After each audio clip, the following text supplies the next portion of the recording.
All right, we want to welcome everyone here to our study session. Today is February 16th, 2021. Let's start by indicating who's here. We'll start with Terry. Terry Bodden. Julie Jackson. Chris Wynn. Martin Bates, Superintendent. Nicole McDermott. Clark Nelson. Connie Burgess. And Karen Winder. Thanks for joining us this evening, both virtually and here in person. We are going to start off. Normally, we don't have a consent agenda in study sessions, but we have a couple of timely issues, and so we are going to go ahead and look at the consent agenda today. And with that, I'll entertain a motion. I motion that we approve the consent agenda. I'll second. We have a motion and a second. Any questions or concerns? All right, all in favor, say aye. Aye. Aye. All right, any opposed? Motion passes unanimous.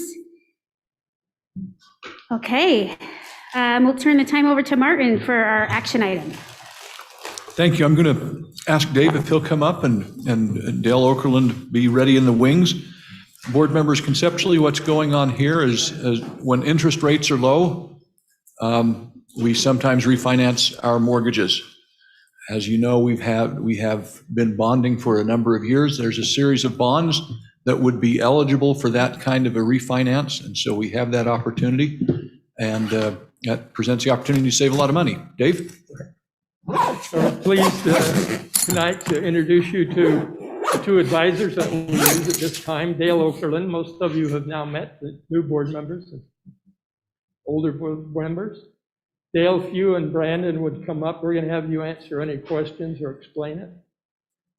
Dale Okerlund is our financial advisor. Dale also has years of experience as a bond attorney, so he worked for Chapman & Cutler for a number of years. Brandon is our current bond attorney and does all of this legal paperwork that you've been reading. So he's the one that understands all of this detail. If you have questions about the document, we'd be happy to answer your questions. Just ask them. Brandon, I didn't see you at the side. I apologize for not calling. All right. This is this document tonight will start the legal process of selling these bonds, and we're going to expedite it so we can get through it probably a month. We'll have the bonds sold and the cash in, so it's usually quicker than normal, but want to take advantage of the market conditions. So any questions? The action, Dave, the action this evening is the adoption of the resolution, which kicks everything off. Is that's what's before us? Good evening.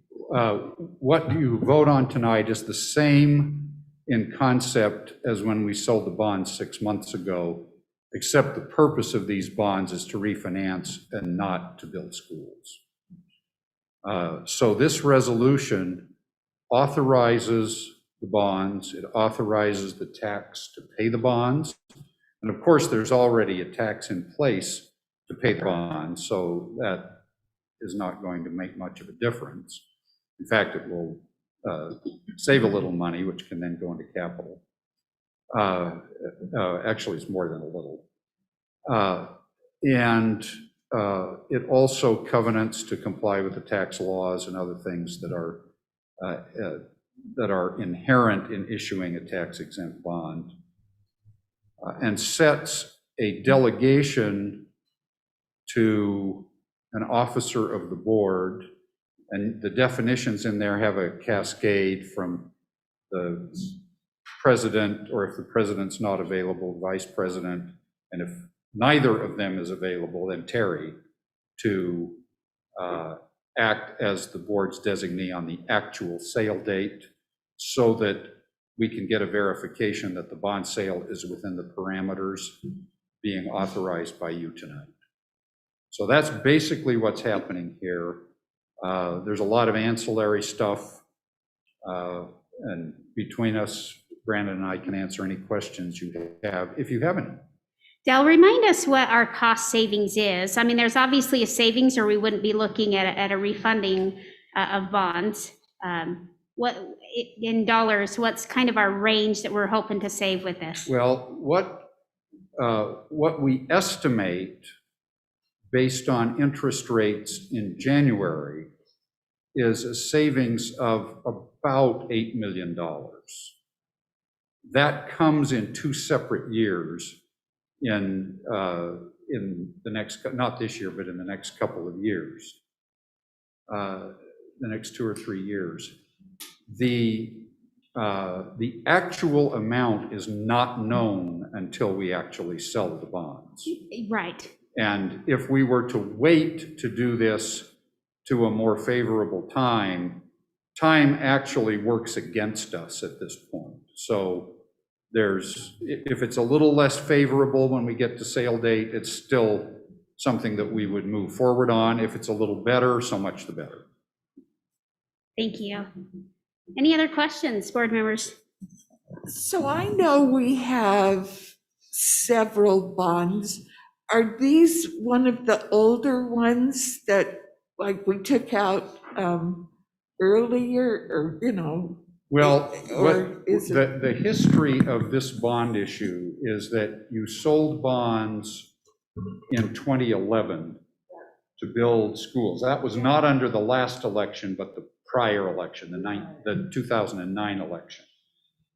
Then in 2016, we did a transaction to advance refund those bonds. And it was actually unusual because we sold those bonds to a bank, all of them. And we got a pretty good deal then to save money. And one of the features that we got from selling them to a bank is that we could prepay them anytime we want. We didn't want to do that previously for some reasons that I won't get into unless you want to know, but it's now an opportune time, and there's additional savings to be had. So we're refinancing the refinancing of the 2011 bonds. Okay. That's what I was wondering if it was early. Yeah. And there were savings each time. Yeah, I'll ask a question. You said time is not really on our side, and is that because of current monetary policy, there's really nowhere else to go but up at this point in terms of interest rates? There's really not a lot of downward opportunity? If rates were to go up, what you said would be correct, but that's not what I meant. I think the Fed has said they're going to put their finger on the scale and leave it there for who knows how long. What I'm getting at is that we are reaching a point in time, a time window that begins in early March and ends in June, when we can current refund without some arbitrage consequences that I won't describe unless you want me to. If we wait longer than that, we're paying more interest every day than we really need to. And that's what I mean by time is not on our side. Thank you. Any other questions? All right, if not, then I'll entertain a motion. I move that we accept the resolution and go ahead and for the sale of the general obligation refunding bond series 2021. I'll second. That's a mouthful, isn't it? All right, we have the acceptance of the resolution providing for the issuance and sale of general obligation refunding bond series 2021 with a second. Any further discussion or questions? All in favor, say aye. Aye. Any opposed? Passes unanimously. Thanks, Dale, for coming tonight. You're very And your welcome. We'll proceed and get this taken care of. Thank you. And we do have the best of the best. They know what they're doing. I've listened to their dialogue. There's a lot of information in the details of what they do, and I'm glad they're the experts that keep track of all of it. We'll get a report in a month or so. Very good, thank you. All right, just as many of our employees have trainings they need to complete, board members also have some trainings that we need to complete, and we have our own professional development as well that is needed. Let's see, are we turning the time over to Doug on this one? Doug, are you taking the lead? Yeah, I'll take the lead. All right, go for it. So just to set up the first, we're going to be here for a minute, folks. So we've got a few trainings. We decided we would knock them all out tonight. At least 3 that are mandatory. The 3 that we're going to talk about, the first one is regarding an audit committee. Let me just set that one up. With respect to the audit committee, there were some rule changes recently, and there were some, and USBE mailed out some reminders of sorts, kind of what they sometimes mail out in advance of audits statewide regarding audit committees and how they should be functioning. They also kindly created 3 modules.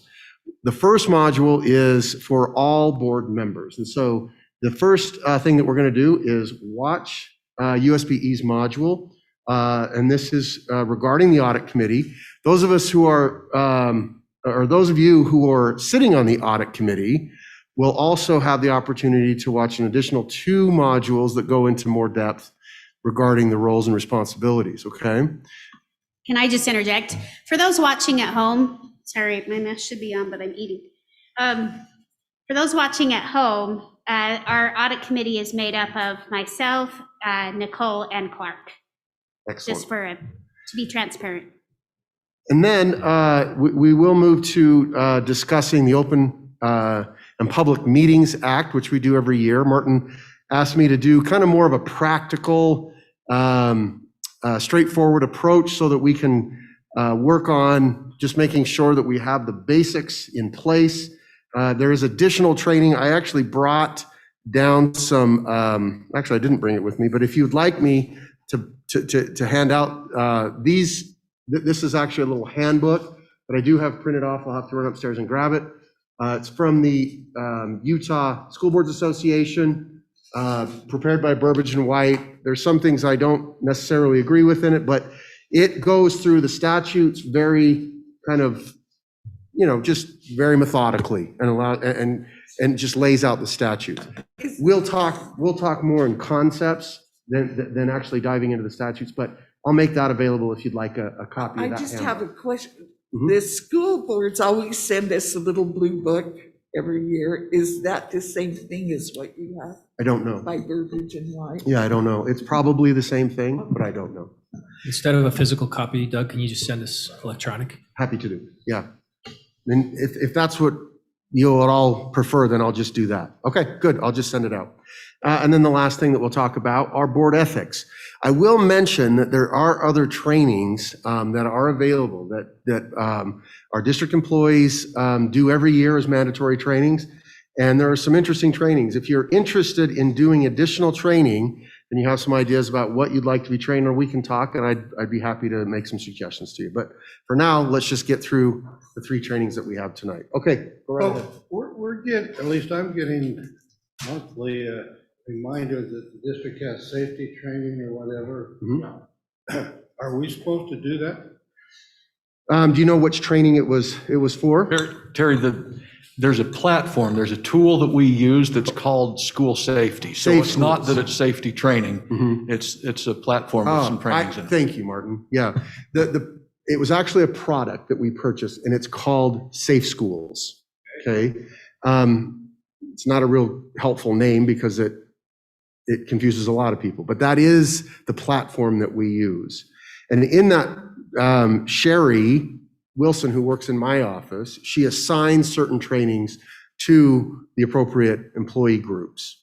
I don't know which training that she is assigned to you, but it actually may be one of the trainings that we're going to do tonight. But I'd be happy to take a look at that. I just always erase it, sorry. Okay. Do you know which one it was? Hold on your mic. It just had some of the crucial policies. The suicide prevention was one of them.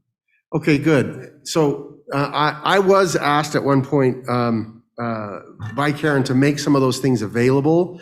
They should not have been assigned as mandatory, but they should have been assigned just as optional trainings. So that's probably why you're seeing them. And you can delete them if you want to. There are some school community council training videos that are required annually for you as well, and those should be assigned in that same training cycle. They were not this time. Just FYI. They are on mine. Ben will check with Sherry on that. All right, go right ahead. We're going to start, again, we'll start with the Audit Committee training. Hello, This board is from members. USBE. Welcome to the Utah State Board of Education's training for school district and charter school governing boards on audit committees and other board duties. School districts and charter schools together are referred to as local education agencies, or LEAs. This series of training modules is designed specifically to help your LEA governing board establish your audit committee and, if applicable, your internal audit program.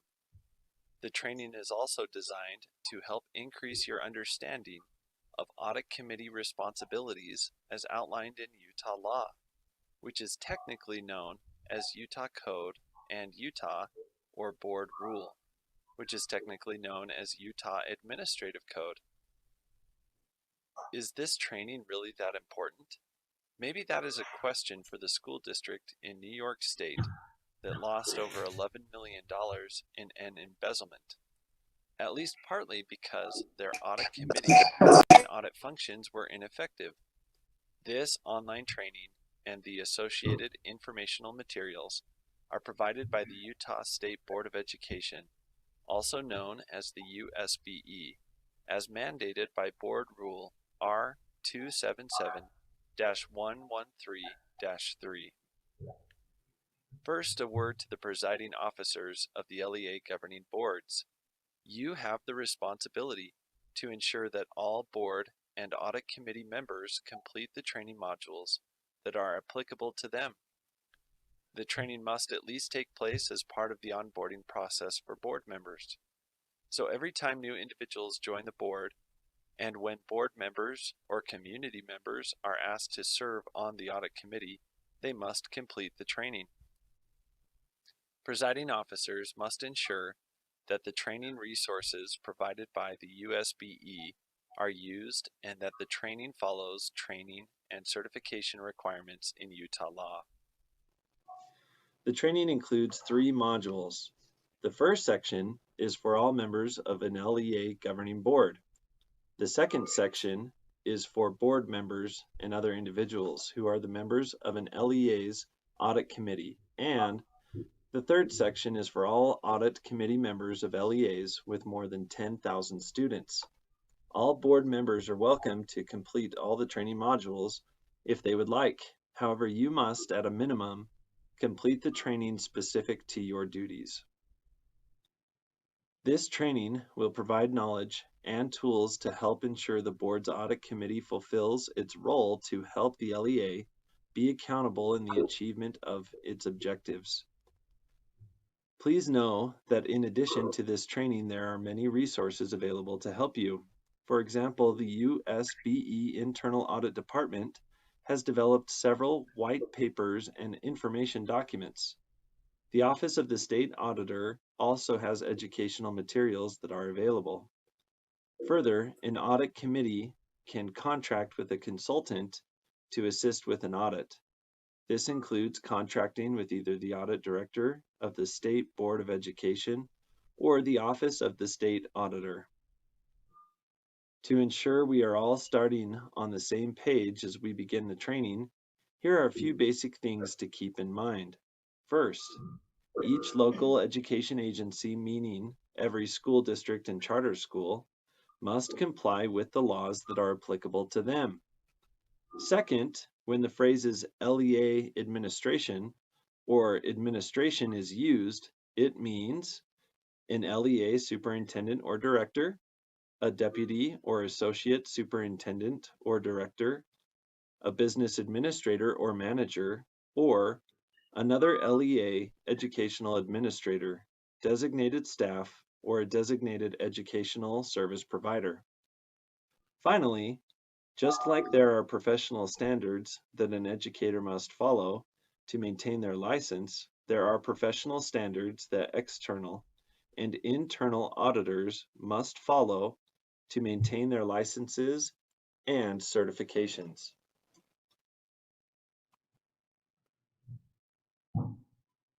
As you know, once you are a member of a board, you either volunteer for or are given committee assignments, or you may be a community member who has been asked to serve on a committee with board members. One committee that every LEA governing board must have, regardless of LEA size, is an audit committee. This is required by law. In this training, you will learn 1, the purpose of the audit committee, 2, how to select audit committee members, 3, how to appoint an audit committee chair, 4, information about the audit committee that is required to be on the LEA website, and 5, how to run audit committee meetings. The information included in this training is based on requirements in Utah law and board rule. The primary purposes of an audit committee are to provide oversight of audit processes, the internal control system, the risk process, compliance with laws and regulations, and other similar activities. Specific audit committee member responsibilities are covered in a separate training. This training will cover some basics. The composition of an LEA audit committee is given in law and is based on the size of the entire board. If an LEA has 7 or more members, then 3 members of the board must serve on the audit committee. If an LEA has 6 or fewer members, then 2 members of the board must serve on the audit committee. However, board members are not the only people that can serve on the audit committee. An LEA governing board can determine to have community members serve on its audit committee as well. We recommend that if community members are included on an audit committee, the board consider individuals with audit, finance and accounting, legal, and/or compliance backgrounds. Individuals with these backgrounds generally have knowledge, skills, and experience that will help fulfill the responsibilities of the audit committee. The board should also ensure community members do not have conflicts of interest, or that any conflicts of interest are disclosed. There are no guidelines on how many community members may serve on the audit committee. However, we recommend that community members not outnumber the board members on the audit committee, as board members have a fiduciary responsibility that includes a higher expectation of accountability from those they represent. The law also states that administrators or employees of the LEA must not be audit committee members. This means that your superintendent, business administrator, director of finance or accounting, principal, a teacher, or any other LEA employee cannot be a member of the audit committee. The role that these individuals may have with the audit committee will be discussed later in the training. After a governing board has selected the board members and a community member, if desired, to serve on the audit committee, an audit committee chair may be selected. Generally, this is done in accordance with the bylaws or policies of the board, and the chair should be a board member. However, in absence of a bylaw or policy, a committee chair could be selected by committee members, board leadership, or the full board. We recommend audit committees have a committee chair to first ensure effective facilitation of committee meetings, and second, clearly identify a contact for audit committee communications with auditors and other entities. Length of term for committee members and the chair are generally included in policies outlining board member duties. In the absence of such policies, the governing board, board leadership, or the committee will determine the length of term. At the end of the term of service on the audit committee, the process starts again, following the same steps previously outlined. Generally, there is no limit on how many times a member may serve on the audit committee. With your audit committee chair and members in place, as well as determination on who will staff the committee, you are ready to do 2 things. 1, update your website, and 2, start having meetings. The law requires the LEA governing board to maintain on its website the names of the governing board members who serve on the audit committee, with the chair designated. Community members serving on the committee are not required to be listed on the website, though we recommend it. If the LEA is required to have an internal audit program in accordance with Utah law, the name and contact information of the internal audit director, as well as the LEA's annual internal audit plan, must also be on the website. The website should be updated when any of the information required to be on the website changes to ensure transparency and accountability. The length, frequency, and structure of meetings are generally outlined in the policies followed by the board. In the absence of a policy, meeting logistics may be determined by the LEA governing board, board leadership, the audit committee, or the committee chair. We recommend that audit committee meetings be held regularly. Board meetings follow requirements of the Open and Public Meetings Act when a quorum of the board members is present. As designed in Utah law, because of the protected and confidential items discussed, the audit committee does not and should not have a quorum of board members in attendance. If there is capacity for non-audit committee board members to attend without invoking the Open and Public Meetings Act, the board should have a policy and a procedure to handle this situation. Best practice for meetings is to establish an agenda. Who prepares the agenda? The audit committee chair or a designee may establish the agenda, prepare or direct others to prepare materials, distribute materials, present materials, and track action. If LEA staff are designated to help, the audit committee chair should carefully consider which materials and discussions staff can help with that will not impact the committee's ability to fulfill their responsibilities. We will provide additional information on this later. The board's internal auditor, if applicable, may act as staff to the committee, meaning they work with the committee chair to establish and distribute the agenda, prepare materials, present materials, and track action. The board's internal auditor is not a voting member of the committee, and the board's internal auditor must not be supervised by and does not report to LEA administration. We recommend the policies followed by the audit committee include that audit committee meetings include consideration of 3 specific segments of the meeting. You may not need each segment for the meeting, but when developing the agenda, you should consider if that segment of the meeting is necessary. The 3 segments are: Segment 1, committee members only.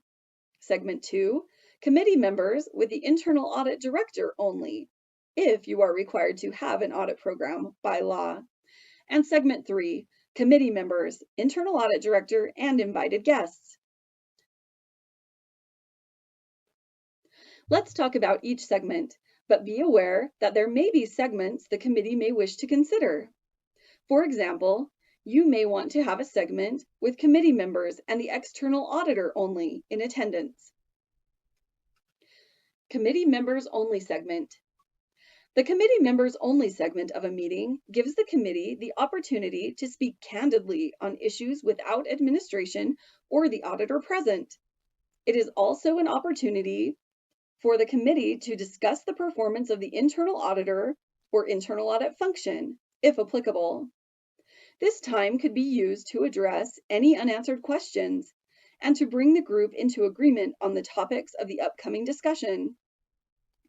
The audit committee chair should carefully consider if it is appropriate for the board's internal auditor or LEA staff to prepare the agenda or material for this segment of the meeting.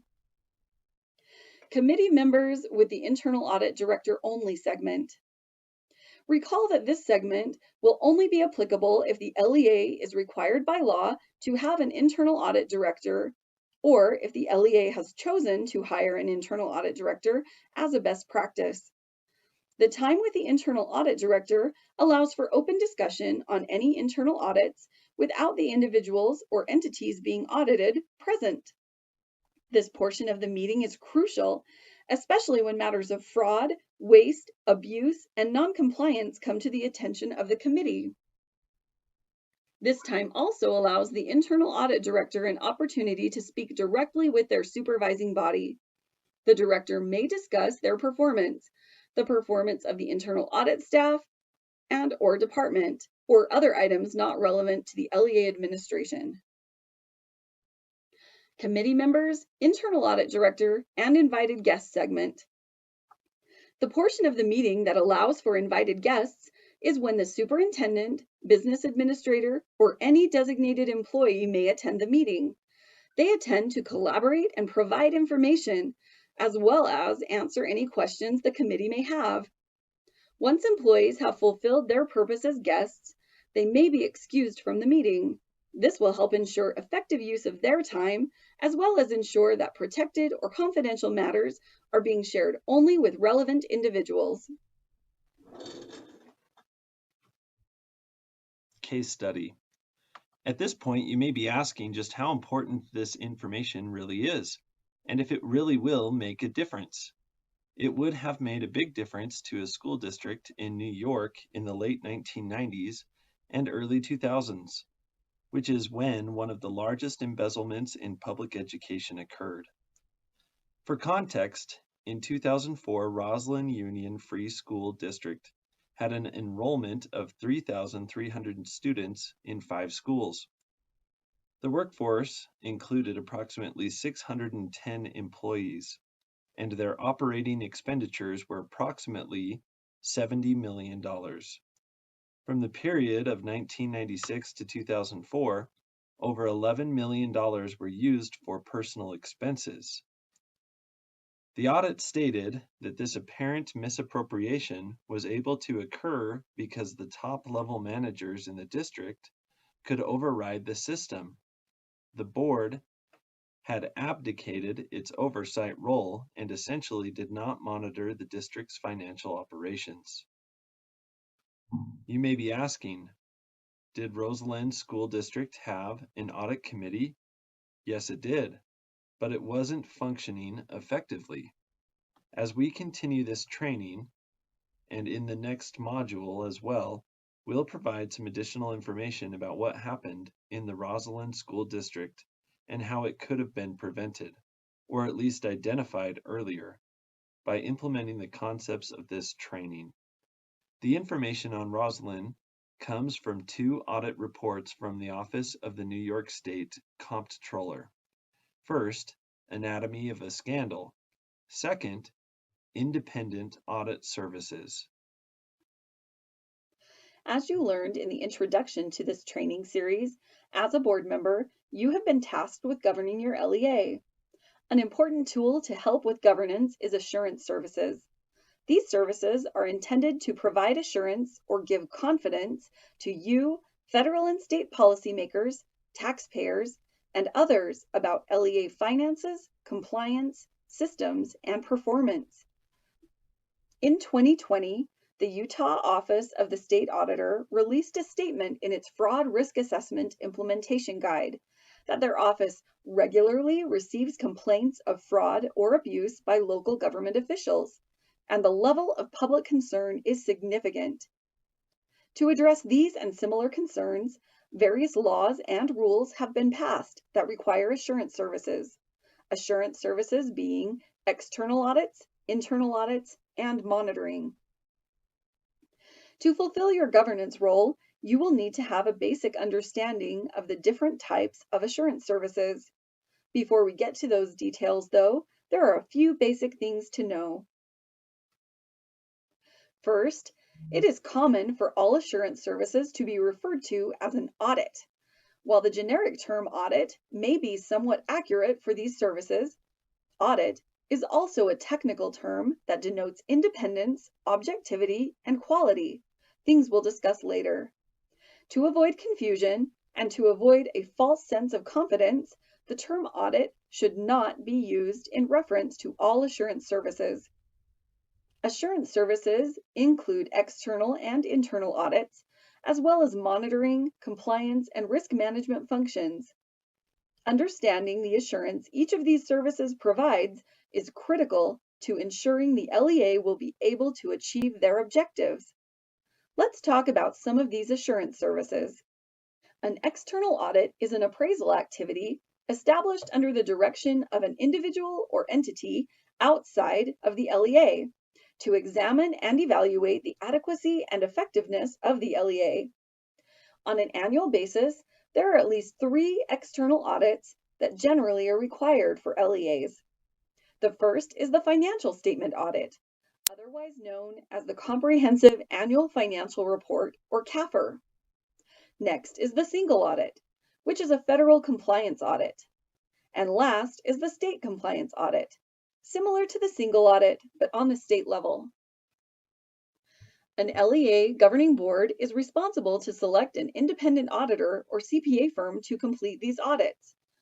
Additional external audits may be done from time to time by other entities, such as the USBE Internal Audit Department, the Office of the State Auditor, or the Office of the Legislative Auditor General and U.S. Department of Education. Independent auditors are required to follow professional auditing standards. We'll talk about this more later, but for now, let's focus on the assurance that is provided by external audits. It is important to understand what kind of assurance each type of external audit provides. First, let's discuss the assurance received from a financial statement audit.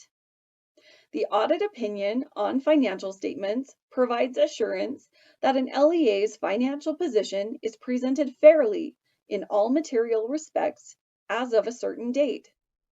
Another way of saying this is that the auditor is providing reasonable assurance or a professional opinion that the true financial standing of the LEA is not significantly different than what is stated in the financial statements prepared by the LEA.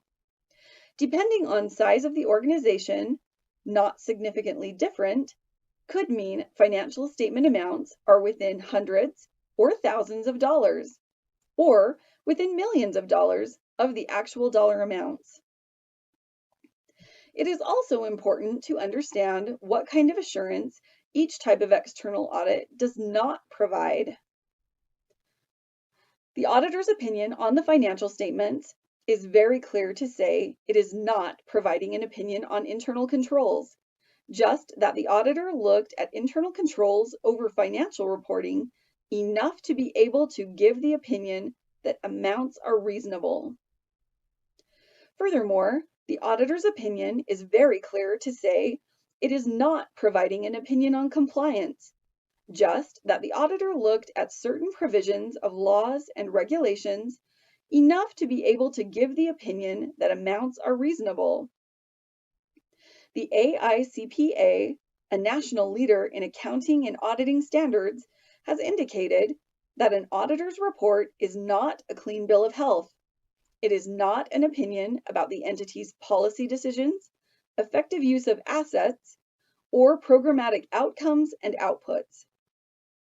Finally, a certificate of achievement for excellence in financial reporting is also not a clean bill of health. Rather, the goal of such a certificate is to say that the financial report is such that users have the information they need to assess the health of a government. We've just pointed out a lot of things that a financial statement audit is not, but it does have a place and provides confidence in your LEA's financial position, which is critical, particularly when considering financing, such as bonds and other debts, and in providing assurance to taxpayers. Case study. Before discussing the next assurance activity, let's go back to the Rosalind School District for a minute. Rosalind School District was required to have an annual financial statement audit, just like LEAs in Utah are. If that is the case, how was an $11 million theft over multiple years missed? The audit of the fraud at the district indicated, quote, the external auditor, the CPA firm that audited the district once a year, had conflicts of interest and performed an audit that was so flawed and so far beyond professional standards that it failed to identify the millions that were apparently misappropriated. An additional audit on the district financial statement audit that was completed, recommended that the district officials and board members educate themselves on the scope and limitations of the annual independent audit. This recommendation is right in line with what we just talked about. It is important for board members to understand what assurance an audit provides and does not provide. In addition to the financial statement audit, another external audit is the single audit, also known as a federal compliance audit.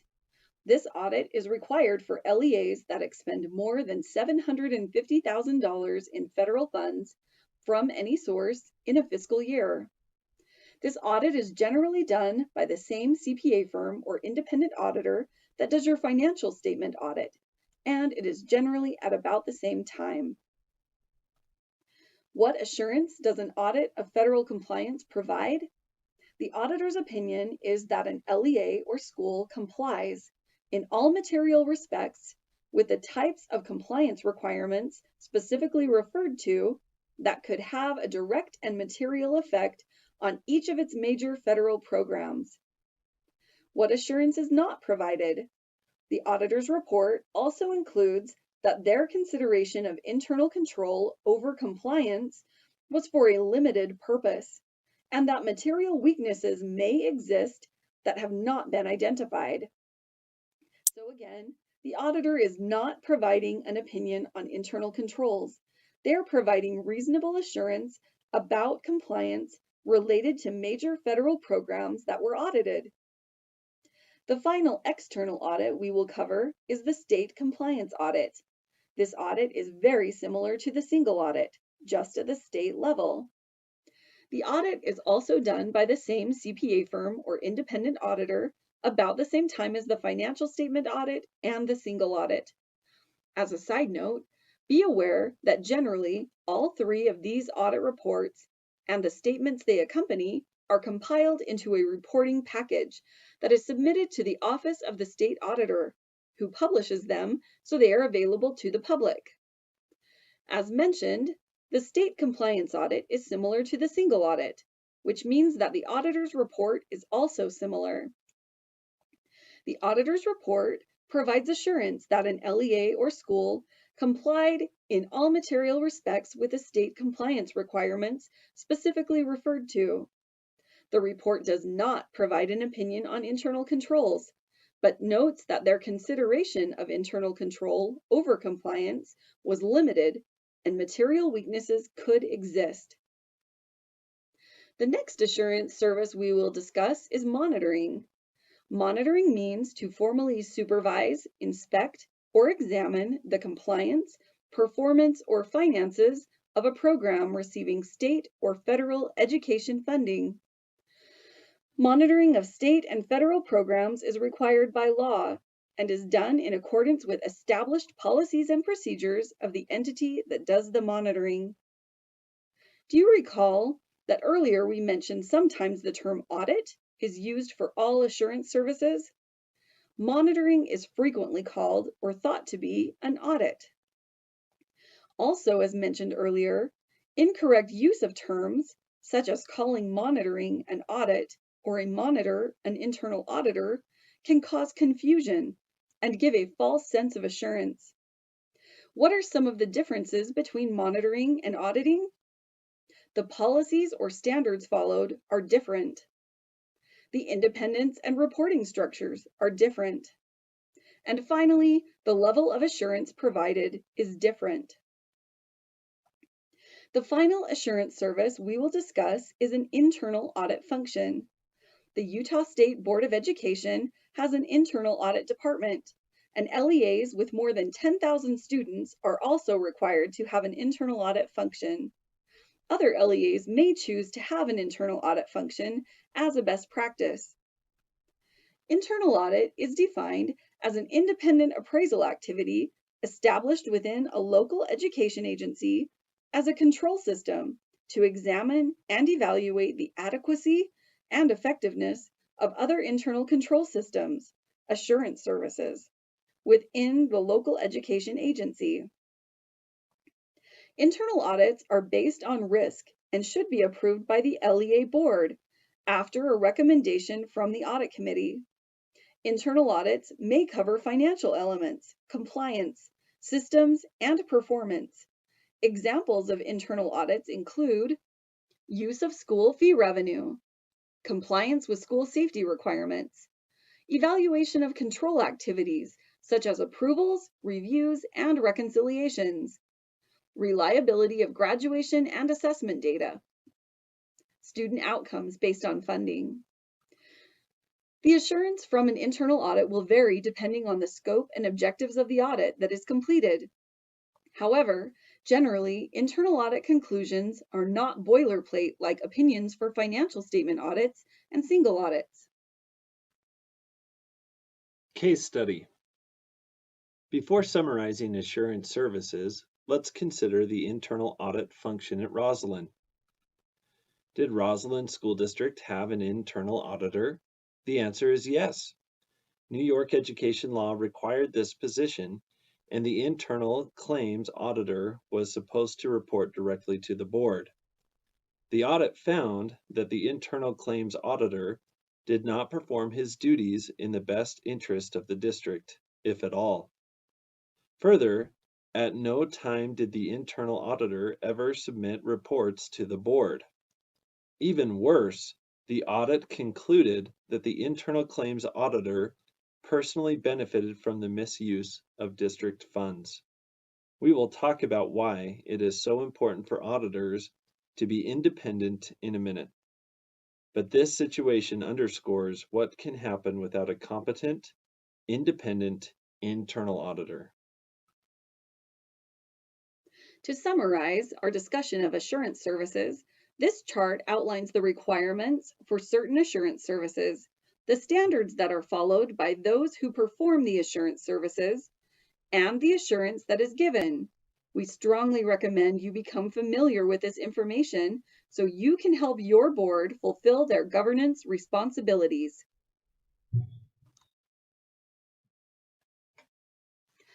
In our discussion on assurance services, did you notice that there is one word that comes up frequently related to certain assurance services? The word is independent. What is meant by the term independent? Auditing standards provide clarity on this term and many other terms and concepts. We will get to the definition shortly, but first let's talk about auditing standards. Auditing standards were developed to ensure there will be consistency and reliability in audit procedures, which means you can have confidence in the results of audits, no matter if the audit is of a small LEA, a large state agency, or a mid-sized business organization. There are 3 sets of auditing standards. These standards are 1, Red Book, or International Standards for the Professional Practice of Internal Auditing, 2, Yellow Book, or Generally Accepted Government Auditing Standards, and 3, GAS, or Generally Accepted Auditing Standards. In Utah, internal auditors, auditing within government, must select and follow either Red Book or Yellow Book standards. External auditors, auditing governments, follow Generally Accepted Auditing Standards and Yellow Book standards. Non-governmental audits are generally done using Generally Accepted Auditing Standards or Red Book standards. As a board member, and especially as a member of the Audit Committee, it is important to have a general understanding of 2 key auditing principles. We've already mentioned independence, and the second is objectivity. The discussion that follows is specific to internal auditing, but these principles apply to external audits as well. Independence is defined as the freedom from conditions that threaten the ability of the internal audit activity to carry out internal audit responsibilities in an unbiased manner. What does this mean? Auditors must avoid any conflicts of interest. The auditor and entire audit process must be free from any incentive or pressure to not accurately report audit results. For example, if an internal auditor's mother teaches at a school in the district where the auditor works, the auditor would have a conflict of interest if that school was the subject of an audit or investigation, because the audit result could impact their mother's employment or compensation. The law includes 4 important ways the board and audit committee support independence of auditors and ensure a high level of confidence in the assurance that is provided. First, an audit committee meeting functions as an independent forum for internal or external auditors and other regulatory bodies to report findings of fraud, waste, abuse, or non-compliance, particularly if administration is involved. Second, if an LEA has an internal audit function, it must be independent from, meaning it cannot be supervised by, the LEA administration, offices, or other operations. Remember, an individual reviewing the work of LEA administration, who is also supervised by LEA administration, is a monitor, not an auditor. Third, the LEA board must provide a hotline independent from administration for stakeholders to report concerns of fraud, waste, abuse, or noncompliance. The hotline may be provided by the LEA, or the LEA may refer people to the USBE's hotline. If the hotline is provided by the LEA, the individual receiving hotlines must not be supervised by the LEA administration, offices, or other operations. This is to ensure that if someone has a concern with the administration, they will be able to report it to someone without a conflict of interest. For more information on hotlines, check out the USBE hotline white paper, or you can go straight to our website for more information. 2 other things to be aware of related to hotlines.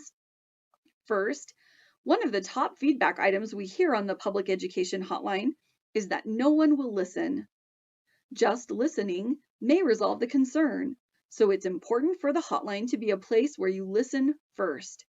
We also recommend responding within 24 to 48 hours to let them know you received their concern. And second, if your LEA goes the route of referring people to the USBE public education hotline, know that our policy is to start local.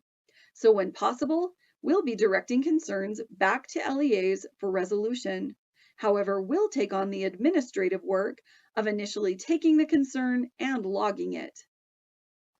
Okay, back to independence. The 4th way, the LEA board must select an LEA's external auditor, ensuring that the auditor meets professional standards and that the LEA will receive a quality audit. Auditor selection may be based on a recommendation from the LEA Audit Committee. This helps ensure the external auditor will be independent. Board selection is important to ensure that auditors remain independent and objective, and that they do not feel pressure from administration in presenting the results of the audit. The LEA board is also required to receive the auditor's report and provide a response to specific recommendations in the report. The response is included with the report, and both are submitted to the Office of the State Auditor. Case study. Before we talk about objectivity, let's consider the independence of the auditors at Rosalind.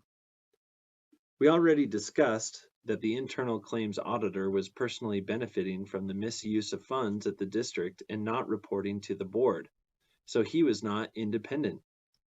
The audit states that it is the board's responsibility, through established policies and procedures, to ensure that quality audit services are procured. The audit found that the district did not prepare a written RFP for these services, and that 2 of the 3 audit firm partners were not personally independent of the district's doing audits. These 2 partners each had an ownership interest in the software company that provided financial accounting software to the district. This means the external auditors were not independent either. If an auditor is not independent, in fact and appearance, it will be difficult to be objective.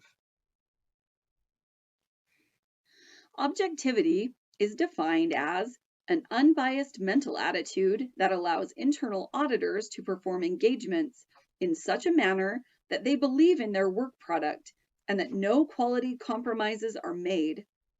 Objectivity requires that internal auditors do not subordinate their judgment on audit matters to others. What does this mean? The auditor cannot be affected by or have a particular interest in the outcome of a situation. For example, if an individual worked in LEA accounting and then joined the LEA internal audit team, just as the team was starting an audit of the accounting department, the individual would likely bring some bias with them. Ideally, the new auditor would not work on the audit because it would be difficult for them to be objective. But if it were necessary for the individual to work on the audit, additional measures would have to be taken to review their work to ensure the results were not biased. It is important for every board member to understand the auditing standards of independence and objectivity because they relate directly to the governance role and specifically an assignment as part of the Audit Committee. This concludes the Audit Committee training module for board members. There are 2 additional modules, one for Audit Committee members and one for Audit Committee members in LEAs with more than 10,000 students. You are all welcome to participate in those trainings as well.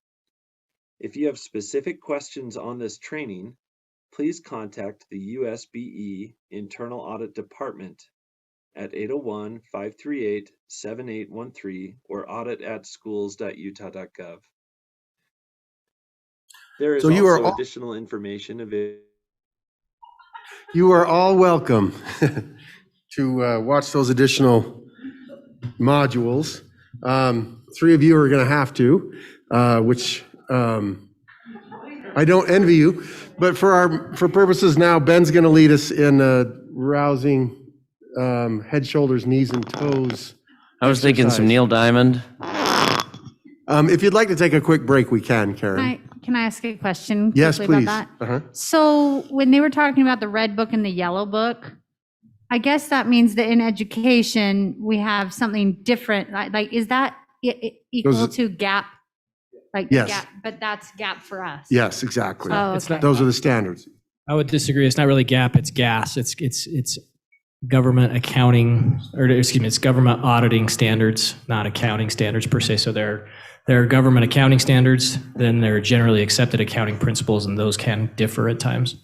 Sorry to be so geeky. So geeky. I love it. Thank you. Just for your information, Natalie Henderson is our internal auditor, and she'll be working with the Audit Committee as staff. If you haven't seen it on the accounting website, they mentioned that we are to have a hotline and a place where people can make complaints. It is all right on the front portion of the accounting webpage, if you haven't seen that. If there's any other questions, I'd be happy to refer those back to Clark. Just kidding. Hey, Clark. He is our specialist. Otherwise, do you want to take a break? Yeah, can we or- go ahead and take a 5-minute break, can I but ask a we'll question real wrap fast? it up. with I'll this. just say this, if there was ever a training to be played at 1.5 speed, that was probably it. You know what? That's a great, Let's go, Nicole. That's a great Let's thought go, for Nicole, next and then year. Chris. We have 2 questions. okay, good. It said on there that she doesn't answer to the admin, but I know, so is she supposed to answer to us then completely and entirely? So when you, because I know that they talked about if there's an internal audit or something, do you go to that or do you come through us then? Like if you want a department audited? That's So I just a need really to interesting clarify. question. I have, when I've felt a need and wanted to have something done, I've called her directly and said, hey, can you look at this? Or we had a situation a few months ago where actually our purchasing department brought something to the accounting director attention, and the 2 of them came to Dave Garrett and me, and in that conversation, the 4 of us said, you know what, this ought to be audited, and so we asked her to conduct an audit. I think the 3 of you and then the 4 of us, or perhaps the 3 of you and then the 4 of you and then the 4 of us might have a conversation about whether I ought to be giving that person assignments at all. Things happen in the district that need to be investigated. Typically, Doug conducts most of our investigations. When it involves that kind of financial look at a situation. We've often asked the internal auditor to do that. But I think the question you ask is a really good one, and we ought to answer that, and I will look to the three of you for your answer to that. And I'll mention that where the source of the information comes from about potential fraud or something like that is less important than the auditor, the internal auditor, actually keeping the board members in the loop, right? We have different sources from which those reports can come. And the internal auditor also prepares an audit report schedule each year for areas that she believes are worthy of an audit. So there are different ways that you can decide on what gets audited.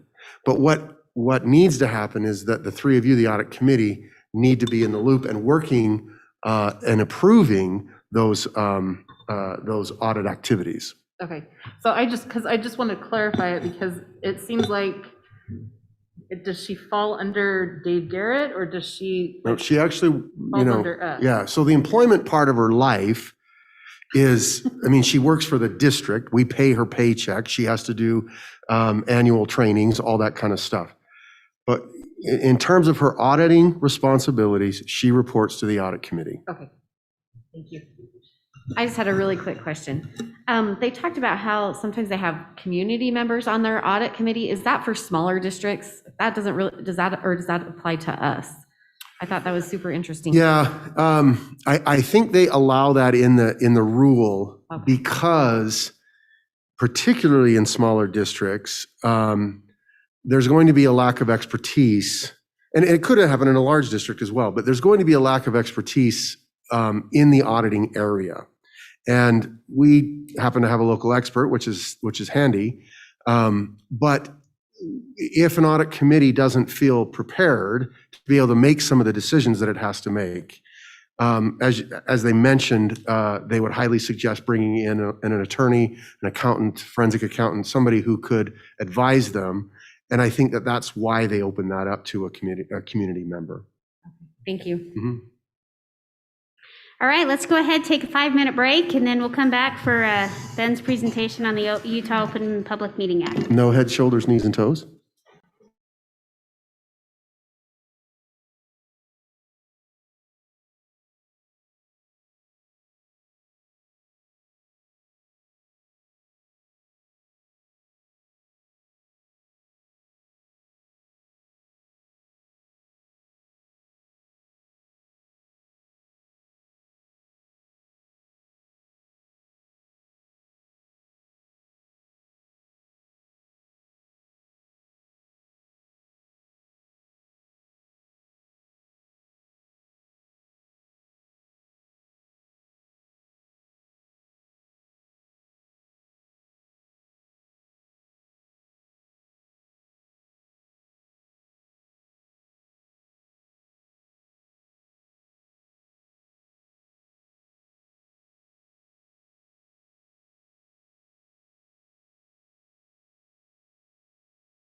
How about if I give you the summary?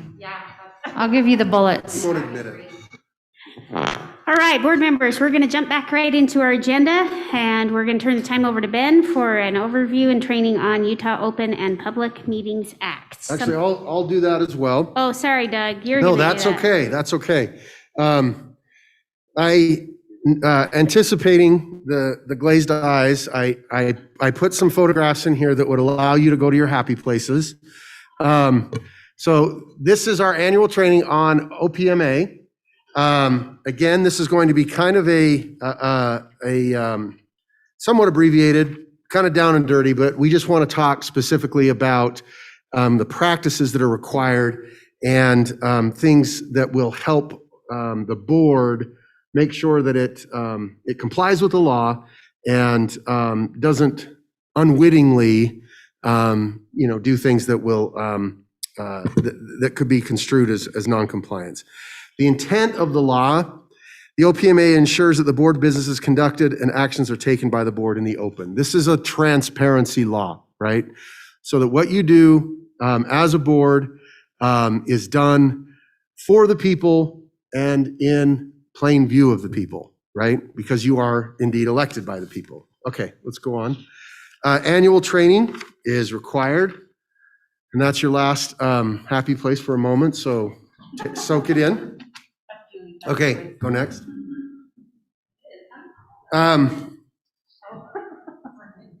Let's talk really quickly about meetings, the definition of meetings. Meetings describe convening the board with a quorum present. So in this group, 4 is a quorum, right? So as long as there's 4 people together, that is a quorum of the board. However, a quorum, a meeting must also be specifically to discuss, receive public comments about, or act upon a matter over which the board has jurisdiction or advisory power. So this is what we consider conducting business.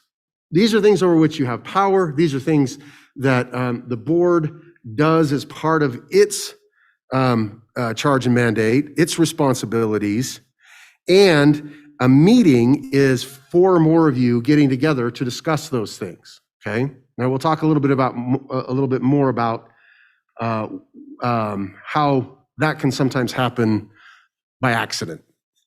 A meeting is not, and I think this is just as important as the first part. A meeting is not a meeting. That doesn't make it a whole lot of sense. I know that, but it's a tautology, but we'll look past it. A meeting is not a meeting if no funds are expended, right?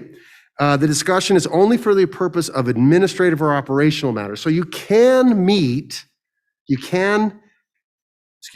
not meet, but you can discuss operational or administrative matters without it being a meeting, even if there's more or 4 or more of you there, okay? Where no formal action is taken or in a chance or social gathering. So when you're at dinner, sitting at the table, and you're having a social gathering, that is not considered a meeting, even though there's 4 people there, okay? However, we do like to be very careful in how we construe this because very quickly, as it's been confirmed in some cases that have been taken to the courts, these kinds of dinner meetings, dinner engagements, I think about when you are all, you travel to enough said conference or something like that and you're eating dinner together. If you're not careful, you can slide into conversations that could potentially make that gathering a meeting. And we just need to be careful of that. Was it a meeting when we were trying to find the airport in New Orleans? We were trying to find the restaurant or the airport? The airport. When you got everybody lost. I didn't get anybody lost. Not the airport. It was the restaurant that I got us lost. And I told you if we could have just driven through those hedges, we wouldn't have been lost at all. Meetings need proper notice, okay? So a meeting to be properly noticed has to be noticed 24 hours in advance. It has to give the time, place, and date of the meeting. Now, your happy place on this slide is that Stacy takes care of all this for you, okay? So there's nothing really that you need to take notes on here. Just know that proper notice is important and it is required. A proper notice must include a reasonably specific agenda. We post that notice on the Utah website. There is an Open Public Meetings Act website where we post those things. We also post our annual meeting schedule. And I would mention that it used to have the rule that we have to post in at least one publication. We no longer have to publish in a publication. It's just that the press now has access to that website and they're able to see that. Sorry, can I just ask, this might be a Ben question too, kind of as a side thing. Are community council meetings considered public meetings, and are they supposed to be in compliance with this as well? So what kind of meeting? Community council, school community council? Yes, they are. And they cannot go into executive session. So they should. They should have notice. They should have 3 years worth of agendas and meeting minutes on every one of their websites. Okay. And Ben makes sure that occurs with all of them. That's important. Ben trains them every year. And so that training happens with our school committee. We got all of them recording devices a couple of years ago, so they can, there are some exceptions. There are some things that a school community council does not need to do. Right. But by and large, they're public meetings and they get that training every year. They have to follow OPMA. So we audit a number of their sites, but like any audit, that's a random sample. We do not audit them all. Audit, that's not monitor. Correct.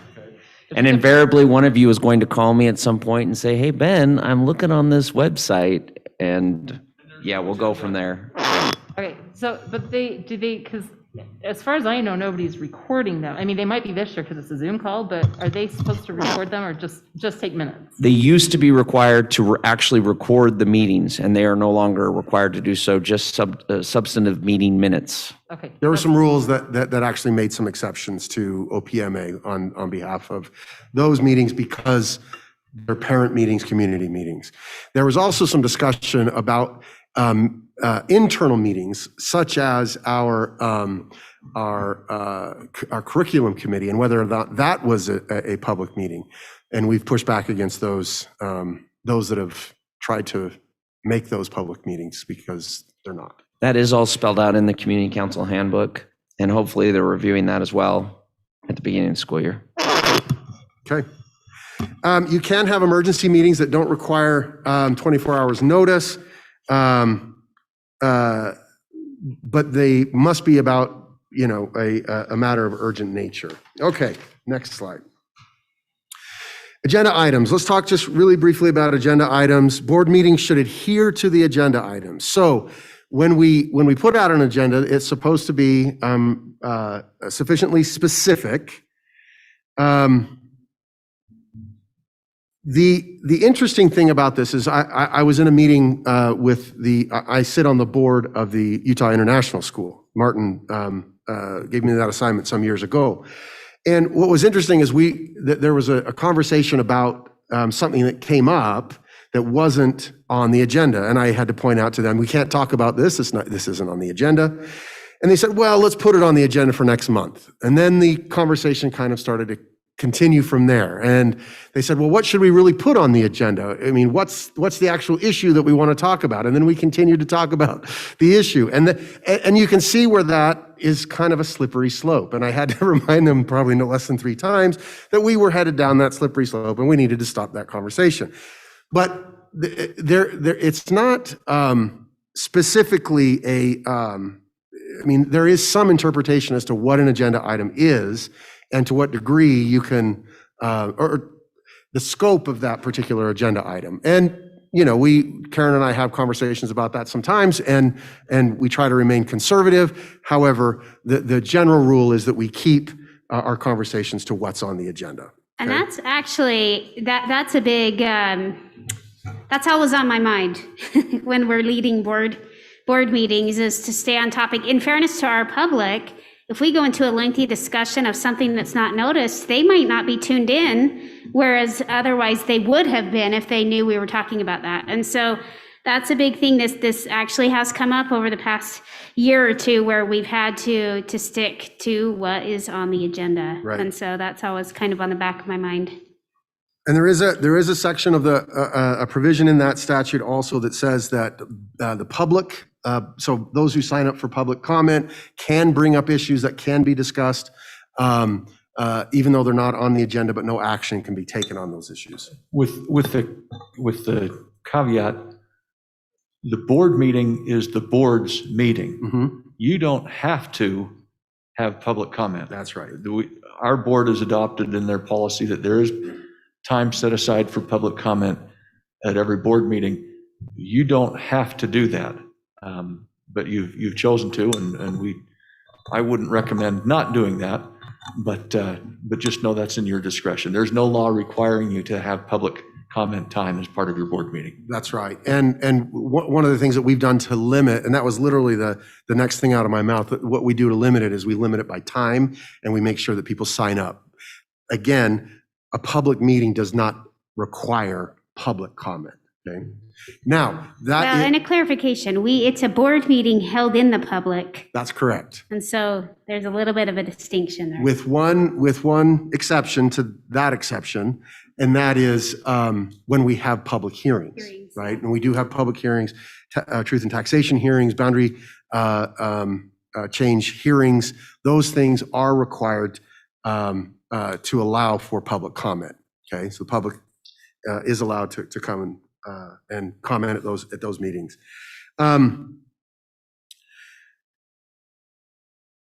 Members of the public who disrupt a meeting obviously can be removed, and that's actually in 10 years, I don't think we've ever removed anybody that I've been here, that we've ever removed anybody from. 5 years, not that I know of. So anyway, I mention it, but maybe not that useful. Okay, let's go on. Minutes and recordings, once again, Stacy's the one who kind of takes care of this portion for us. Just understand that there is a requirement to keep minutes and a recording. And that is, I might mention back on notice, site visits and those kinds of things are required to be noticed, right? So if the board is going to the foundation warehouse, for example, that's a meeting and it needs to be noticed. However, we don't have to keep records, minutes or recordings of those site visits. Recordings of the open meetings are posted to the website, the state's website, within 3 days. Draft minutes are made available within 30 days, and then approved minutes are posted after 3 days. Okay, next slide.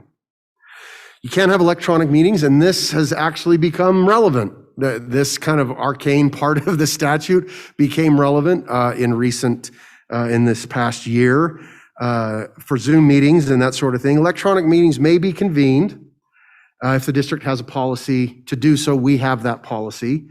A notice of electronic meeting shall be provided to members at least 24 hours in advance. So if you are going to hold a meeting via Zoom, for example, you have to be noticed of that 24 hours in advance. Now, there are some requirements of an electronic meeting. You have to have an anchor location, which is why we always have the anchor location here, even though many of you were participating at home. And you also have to have space for the public to attend. Now, whether that is Facebook Live or whether that's an actual space is not yet settled. So there's some discussion about that. You don't need to worry about that. That's my geekiness coming out, sorry. I want to note that board members may participate in an open meeting by telephone. That is not an electronic meeting, okay? If you just need to phone in because you're in another location, that does not constitute an electronic meeting. You can participate telephonically, okay? Now, Terry, this one's for you. I know you're going to need a little bit of extra going to your happy place because we're going to go into, next we're going into closed meetings, okay?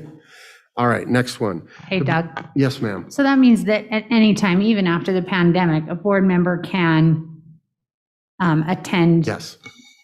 electronically. Electronically, yes. Via Zoom, via telephone, absolutely. If there's fewer than a quorum, right, that's at the anchor location, then you would need to notice it as an electronic meeting. Okay. So we can close meetings, and we often do. The board can conduct closed meetings in limited circumstances to discuss one or more of the following. Most of you are well aware of these things, and I actually forgot to list one, so I'll just say it. A person's character, competence, or health, that is mental health or physical health. Collective bargaining, which is one I forgot. Pending or imminent litigation, and there's a lot of case law on what that actually means, but basically, though, it's not just a court case. That can also mean an administrative type procedure as well, okay?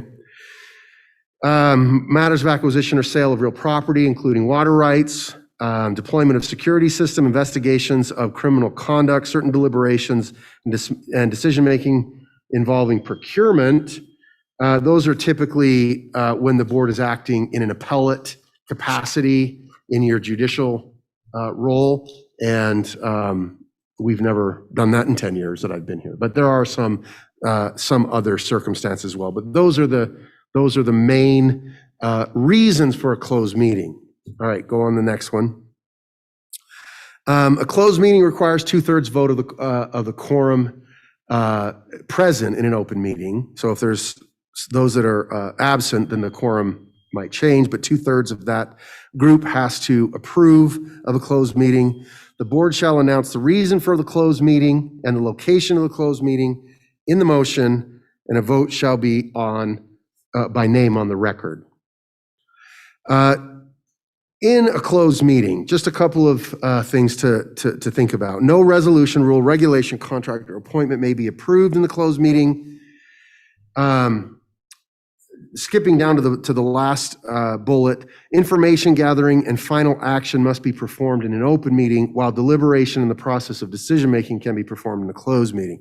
So in that closed meeting, you can discuss, deliberate, hash things out, right?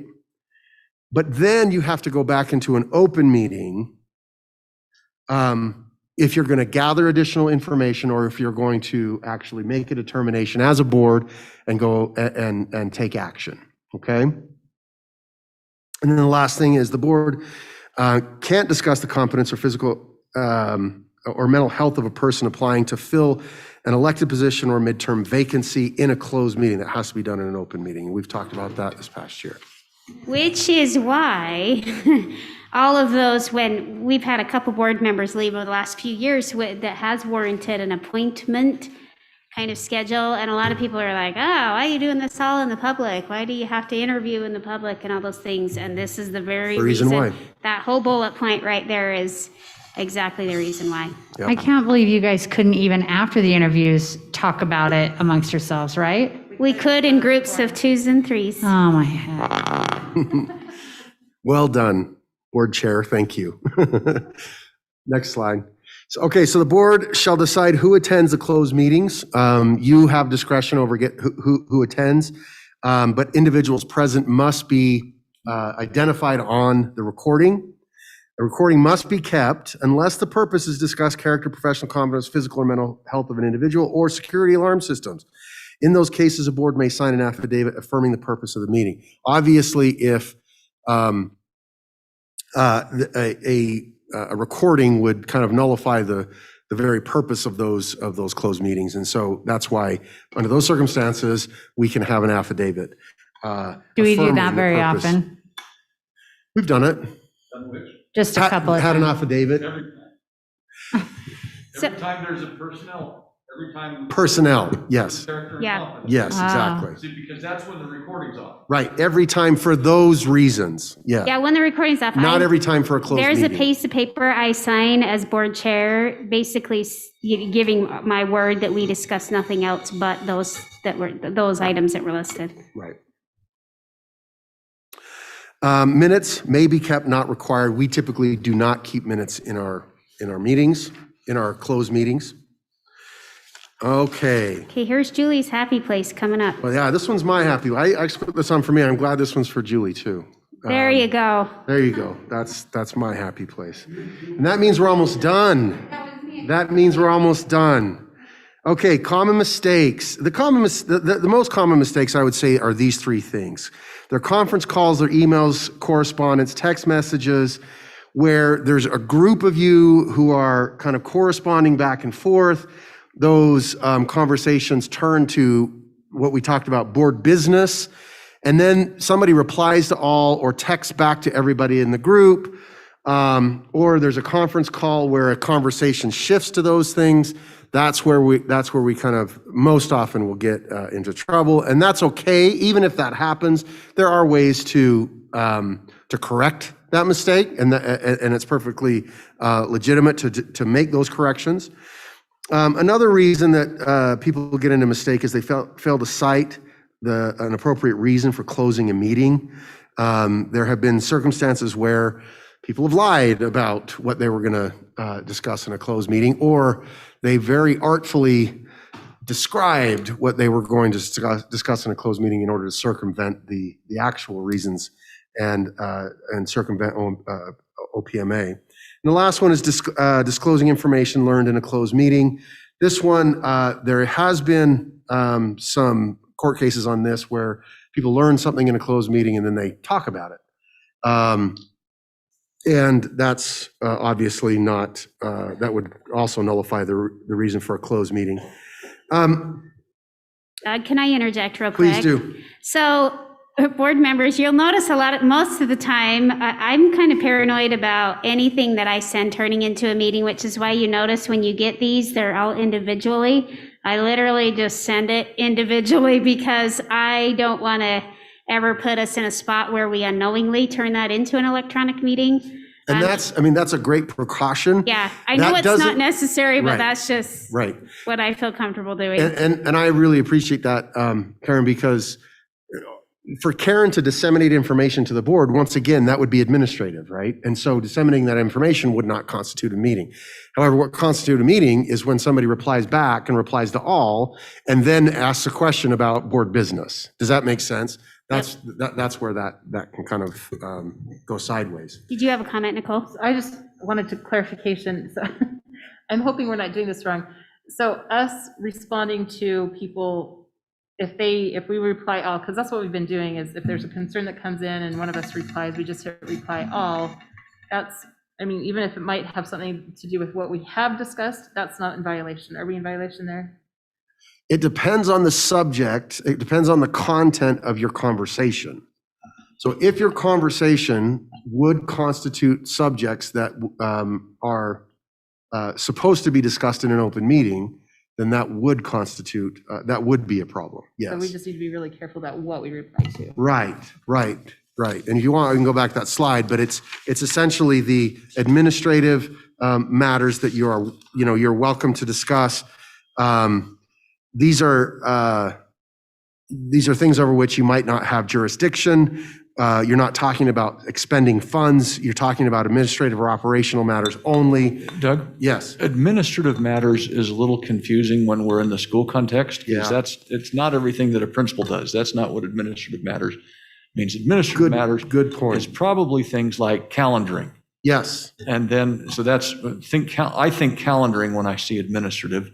And then the next one, I'm not on the slide. Or meeting places, or, So can I just give you an example that came through recently? Because a lot of times when people email the whole board, as board chair, I'll send a reply, but I'll hit reply all so that we're not, all getting, 7 different responses to that.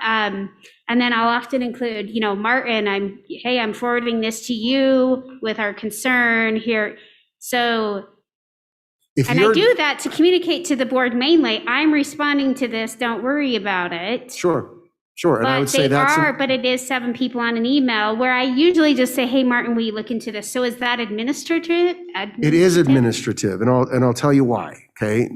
Clearly you're kind of what you're getting at. Yeah. Clearly you're not expending any funds. You are simply talking about basically making assignments, right? Martin, Martin to look into Martin, this. you're going to look into this. You're going to handle this, information. that kind of thing. And where the information is being disseminated from you to the board, that is not a conversation. That's not a discussion. The problem occurs when the board then replies back to all and then starts to substantively address some of those issues that could be considered business. Okay. Let me call that operational for just a minute. Okay. So if, and throw it out this Maybe way. that's the right word, is operational is better. And I just looked it up, that's the other one, administrative or operational. Mhm. Let's say Karen says, how's this done? Or this is how it's done, this is how something works, this is how we handle this. Yeah. That's operational, that's informational. Somebody hits reply all and says, I think we should change it this way.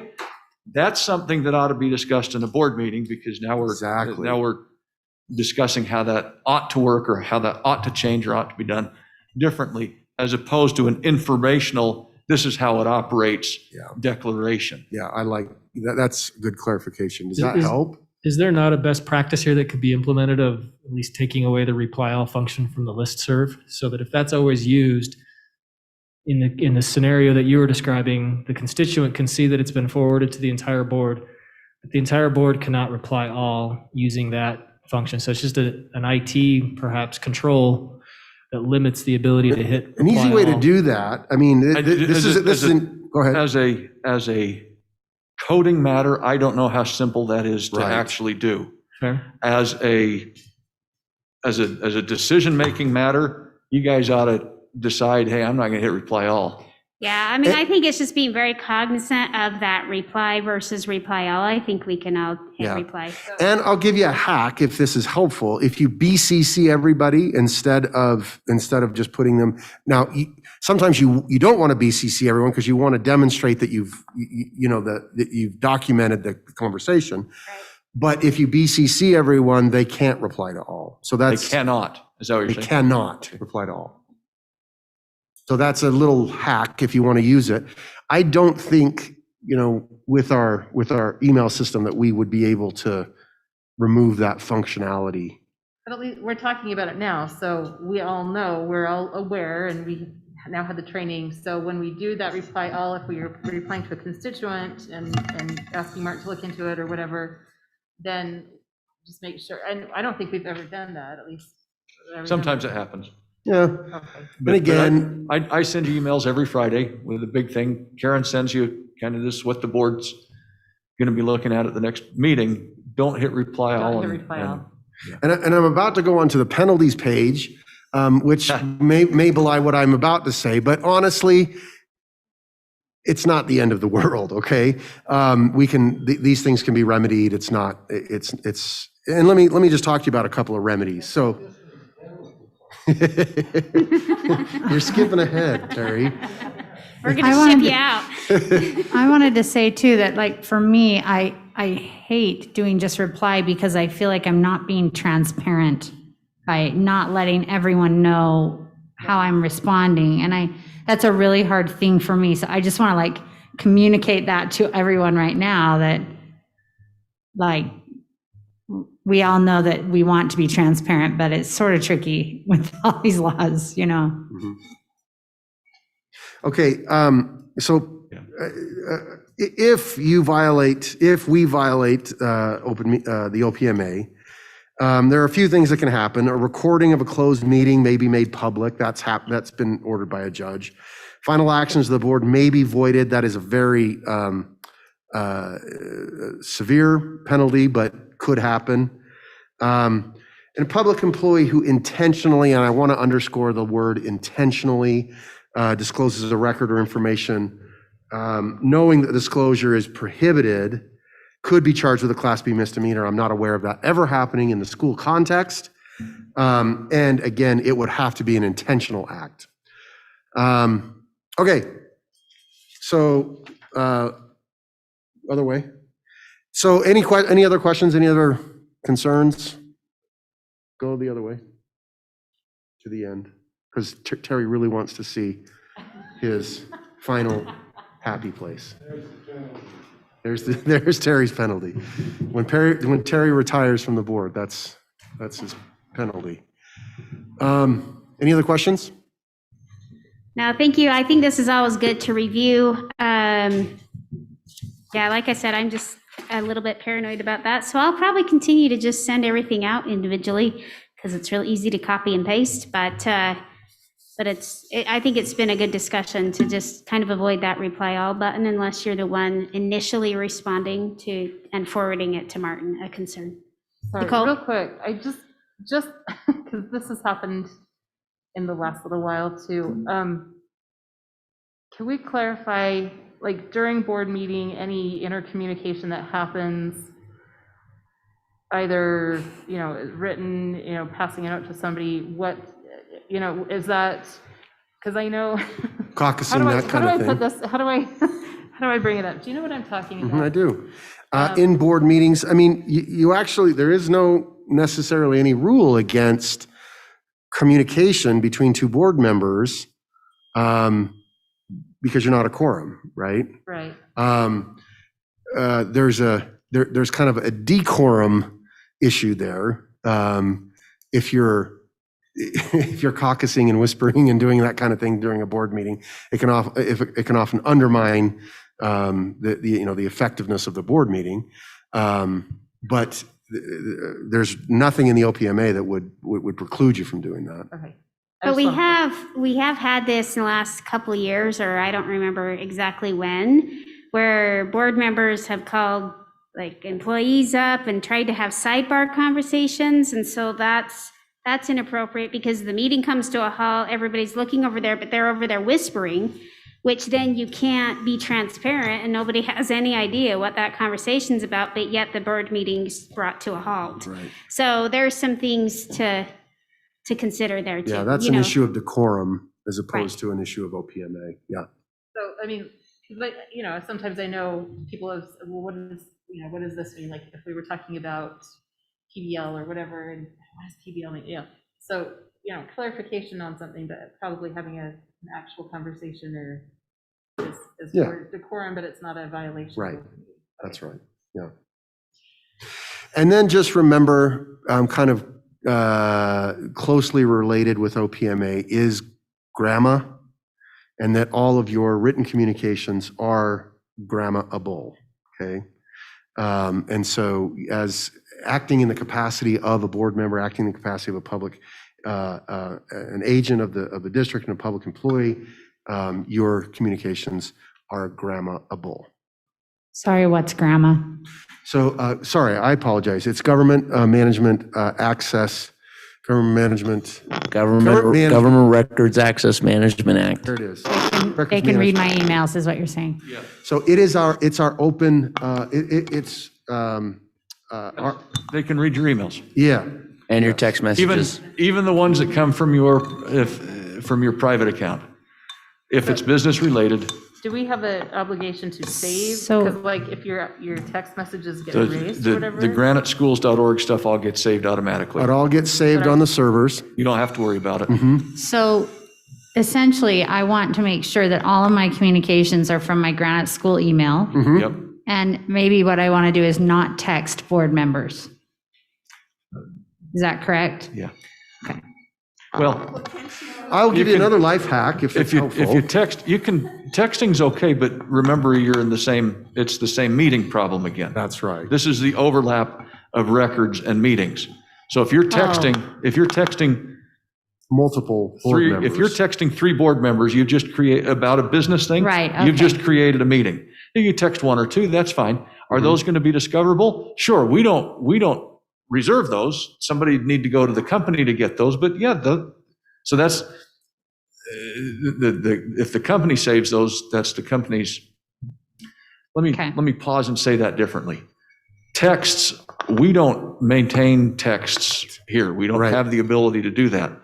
So that's not a record that we're keeping or that we're managing. Somebody in theory could subpoena Sprint or whomever and get all your text things, but that's not a grammar issue because it's not a government record. That's something you've done. But if you are texting multiple board members at the same time, you are creating a meeting that's not been posted and there's no agenda, and that would be unlawful and a misdemeanor. Right, okay.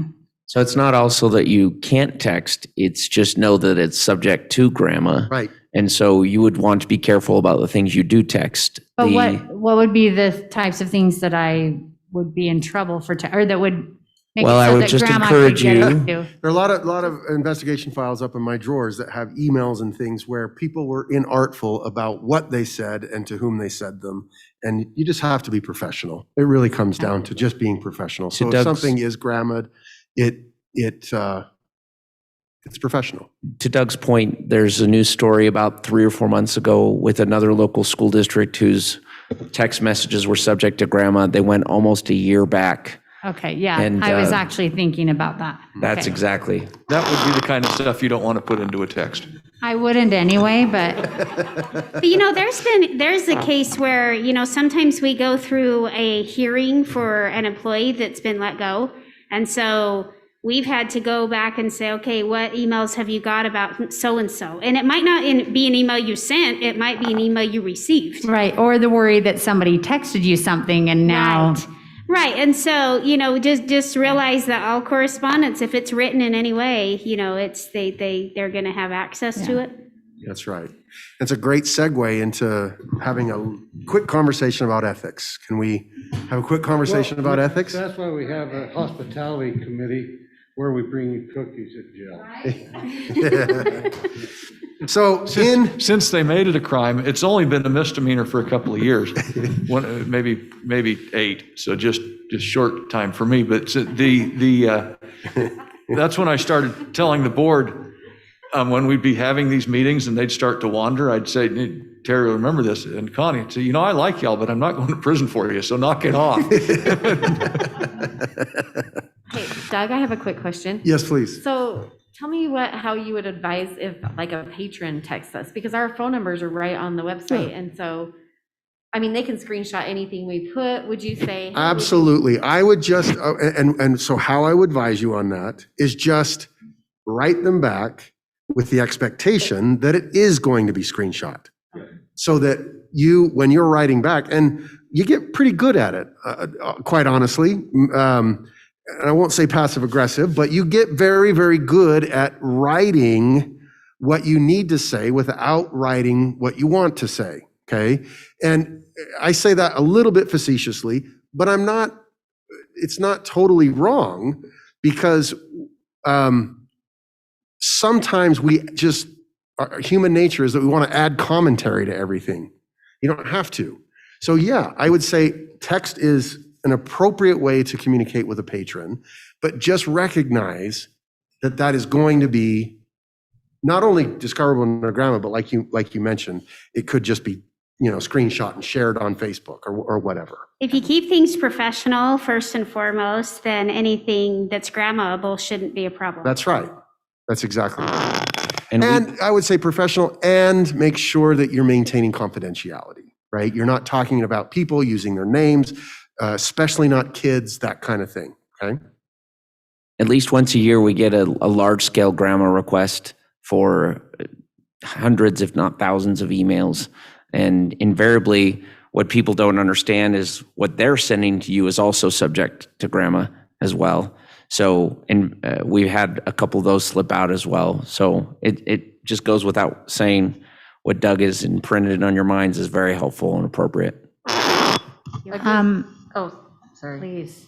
I was just gonna say, somebody gave me the advice sometimes to always call them too, because text can always be taken the wrong way, but when you talk to a person, it's, you get to understand who, they hear you, they know what you're saying, you know what they're saying, and it's just a better policy that way. Anyway, And brevity is your friend, okay?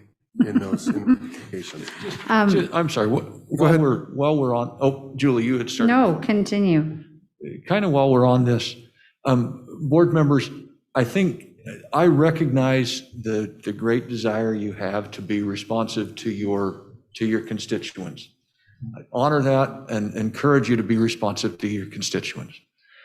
The response doesn't have to be a detailed answer to the question they asked. The response could well be, hey, that's a great question you've just asked. I'm going to forward that to the superintendent. Karen's got a form. I've read it 100 times. Wow, that is a great question you just asked. I'm going to forward it to Dr. Bates. It's right in your board handbook. There's some language right there for you. And then I'm copied in it. And if you haven't heard back from someone from the district within a week or so, please let me know. Please give me a call, yeah. My template is 2 to 3 days, but you know. It's not nearly as fulfilling. It's not nearly as fulfilling as the answer you could write if this were your full-time job. Yeah. And here's my point.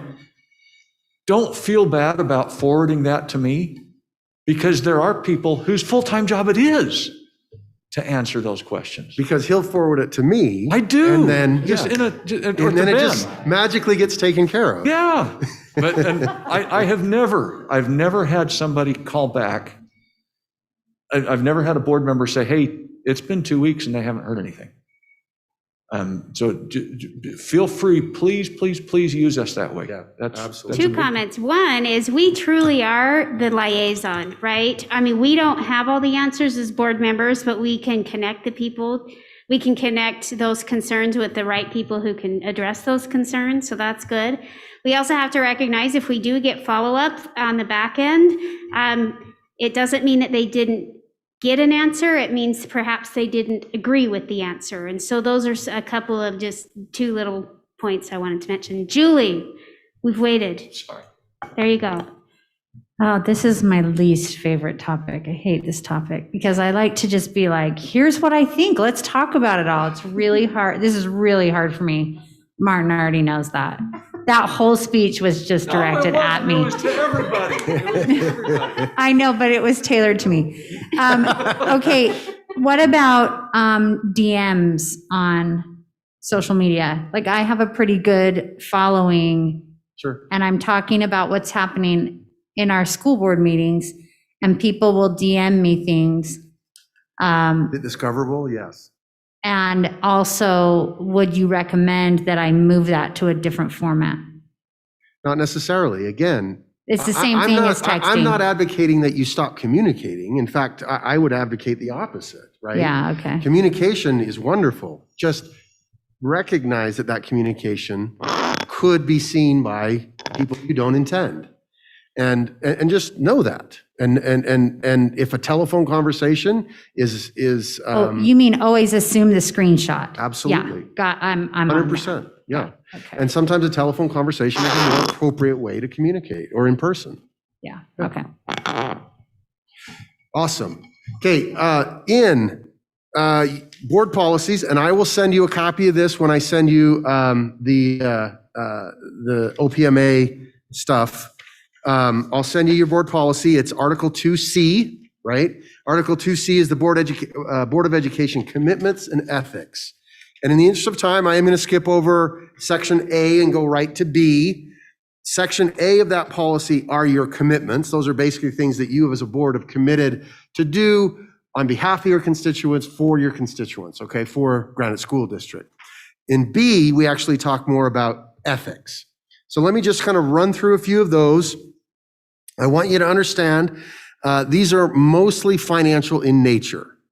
Financial and privacy related is what they come down to. They come to, loosely out of what's called the Public Employees Ethics Acts in Section 63 of the Utah Code. The first one is members of the board may receive compensation. We went through this process a little while ago, and we have it in the ethics portion because we want to do it in an ethical manner, which we did. Number two, board members may not use their positions or information acquired in their positions for any improper or unlawful purpose, including substantially furthering a person's economic interests or securing special privileges. This is influence peddling.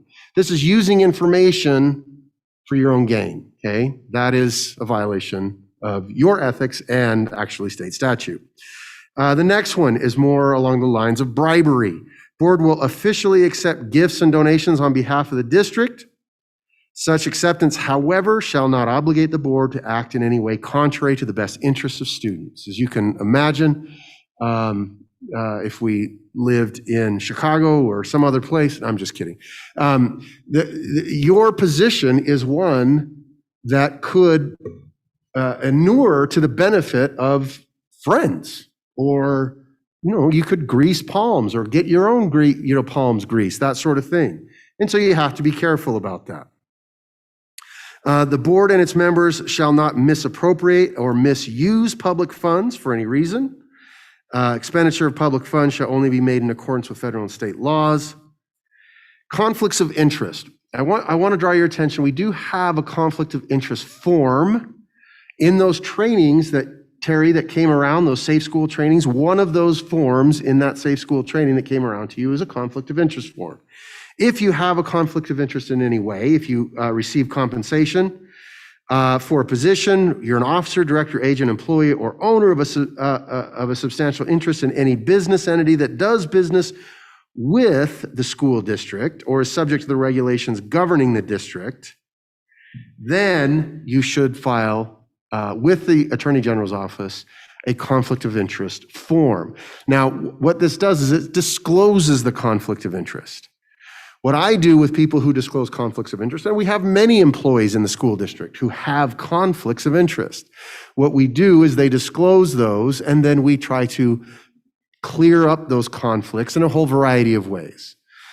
Folks may not be able to do business at Olympus, but they're welcome to do business, at Hunter. See what I mean? Because of a potential conflict they might have in that particular area. So there are ways to cure conflicts of interest. Just understand that if you have one, that you need to disclose it. Doug, and there's times where, I've had to do this when my husband works at Mill Creek City, and when they came forward to ask the board to vote on something, I obviously stood in the middle of that because with that vote, my husband stood to gain something, and so If I recall, you recused yourself from I that did vote. recuse myself of the vote. I mentioned that and just stated the reason why. So if that ever comes up and you have a personal thing, just don't, please don't hesitate to Absolutely. to speak up. And let me know. I'm happy to advise you on how to recuse yourself or whatever needs to happen in order to resolve the conflict. Doug, vendors have gotten really creative. Yes, they have. I've seen more this last year, I think, than I'd had in many years prior to that. Vendors emailing directly to you. And if it's truly a vendor, just go ahead and delete it because we get all of those. It's a little trickier when it's an acquaintance or a family member who's got a business of some kind or a business relationship, and they say, "Hey, we've got this product, and could you introduce us to somebody at the district?" And so on. Those I forward to Martin. So yeah, he does. Yeah, and then we'll talk those through. Be really cautious if you've got family members or friends that have education related businesses or business interests, and they very, very genuinely say, this product that I've got is actually the answer to all the problems you have. I've got a close friend I was on a mission with many years ago, and he refers people to me all the time, and I try and be nice to them because of him, but I can't treat that any differently because of the relationship, and just be thoughtful about that. I know you're all active in your communities, and so and your families have opportunity. Just be cautious how you use your position to facilitate the promotion of that interest. And there are some things that are obvious. There are some things, some employees who work in athletics and they're selling athletic equipment. Those are kind of obvious type, potential conflicts, but there's less obvious ones. People own stores in a neighborhood and they sell candy to the school. And so, we've worked with those folks to clear up some of those conflicts as well. Just so you know, they may not be readily apparent, but think about them and think about your own business and what you do and make sure that it's not in conflict with what you're doing here. Last couple of items. You sit in a position where you have confidential information that comes to you, okay? Basically, your ethical obligation is to maintain that confidential information, and especially information that's obtained in executive session, and keep it confidential, okay? Number 7, members of the board members of the board should understand they have no individual authority to act on behalf of the board, right? The board acts as a body, and you have to be careful not to usurp any authority. I actually had to do an investigation of a board of a neighboring school district one time because board members were basically acting on their own behalf as if it was the board that was acting, and it caused all kinds of problems. So just make sure you remember that as careful as you need to be about conducting business in the open, you also have to remember that you individually don't have any power. It's the board as a group that holds the power that's imbued by the Constitution. And just a side note to this, and just remember as our role as a governing board, we really only govern over 2 people. We've got Martin and Dave, and three, and the internal auditor. I learned that tonight. There you go. Good. See, Clark, I'm learning. Clark's already teaching me things, I'm telling you. But as we interact with, Martin's been actually pretty open with us being able to call directors and assistant superintendents and things like that. But always have in your mind, as a board, we direct Martin and Dave and the audit committee with the internal auditor.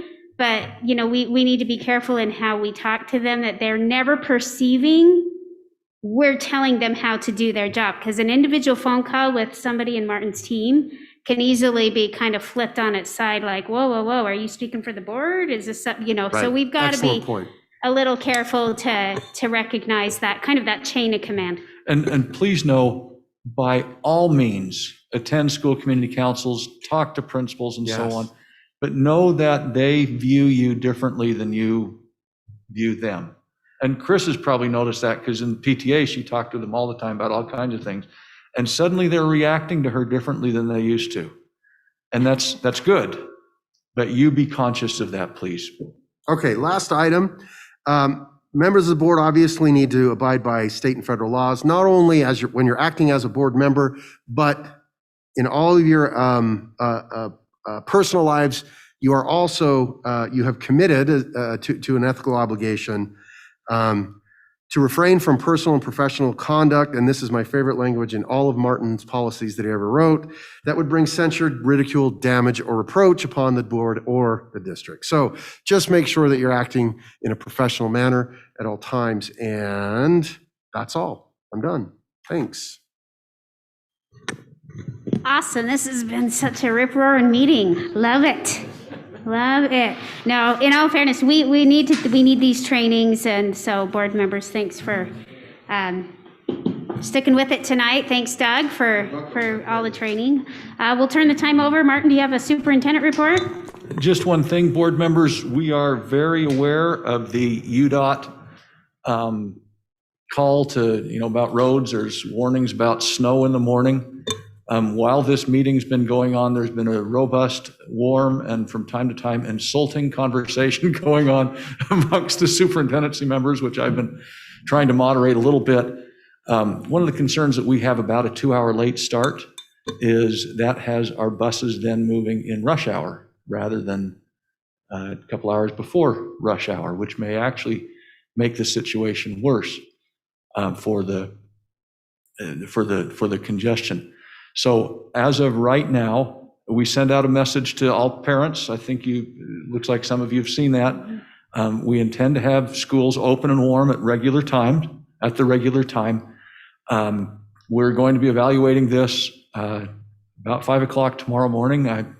That's how we do it, because the buses start rolling shortly thereafter and the kitchen's underway. Having said that, if people are uncomfortable with the safety, they're worried about being able to get in and out or out of their cul-de-sacs, we don't have any sense of what people's cul-de-sacs look like. It appears from the weather, so we trust parents to make those decisions. And we'll work with kids to make up anything that needs making up. We'll encourage teachers to be cautious and careful and take their time as they come into work. Principals are going to be to work early, so they'll be able to help cover anything that needs covering. It looks as though the northern part of the state through Davis County may get hit harder than the Salt Lake Valley. We're seeing reports, and some reports are predicting 4 to 6 inches by 10 o'clock in the morning. Others are saying somewhat more than that. So we're planning on school tomorrow at regular time and encourage people to be careful and cautious and use good judgments as they make their decisions. That's my report. Can I ask a question about that? If students decide to stay home, can their teachers require them to be distance learning that day? Or, I'm saying, can they require it? Can they say, well, you had Wi-Fi, why didn't you just, that's what I want to know. I'm hopeful that we don't have teachers trying to punish kids for decisions that families have made. I will hope that too. If you hear the contrary, write in the email to that parent, thank you so much for raising that important issue. Let me forward this to Dr. Bates and you'll I'm have totally going to practice that. Again, the language is right in that mail. That being said, though, I mean, what a year for those that do want to stay home. You have a wonderful opportunity to not put a dent in your learning at all and just log on and go. For those families who do feel like it's not safe, there's never been a better year to have access to your teacher still. So real quick thing, Terry, do you want to just talk about the Day on the Hill before we adjourn? Sure. Normally, the USBA sponsors a Day on the Hill. This year it's going to be virtual. It's this Friday. Starts at 10 a.m. And I haven't seen the link yet. Have any of you got a link from USBA on it? It should be coming.